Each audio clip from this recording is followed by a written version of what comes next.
পিতার নামেই সন্তানের পরিচয়। পিতা ছাড়া সন্তান অসহায়। পিতা না থাকায় যেন আড়াল হয়ে আছেন দুই কন্যা। বিভিন্ন ধারাবাহিক চলচ্চিত্রে দেখা যায় পিতাহীন সন্তান যেন কারো চোখেই ধরা দেয় না। এমনই এক বাস্তব চিত্র দেখা যাচ্ছে চতুর্দিকে। শহীদ প্রেসিডেন্ট মেজর জিয়াউর রহমান দেশ শাসন করে পরবর্তীতে শাহাদাত বরণ করায় তারপর দেশ ও বিএনপির হাল ধরেন মরহুম সাবেক প্রধানমন্ত্রী বেগম খালেদা জিয়া।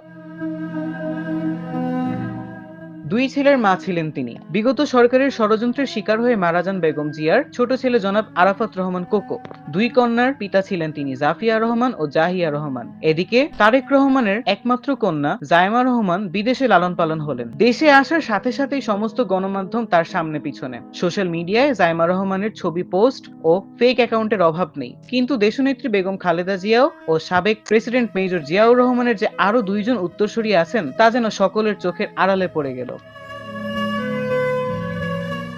পিতাহীন সন্তান যে আজও অবহেলিত, এই যেন তার এক বেদনাদায়ক বাস্তব উদাহরণ। যে সকল সন্তানরা পিতা জীবিত অবস্থায় অবহেলা করছেন, এই উদাহরণ যেন তাদের জন্য এক স্পষ্ট বার্তা। দাঁত থাকতে দাঁতের মর্ম দিতে হয়। পিতাহীন সন্তানের জীবন যেন ছাদ ছাড়া ঘরের মতো।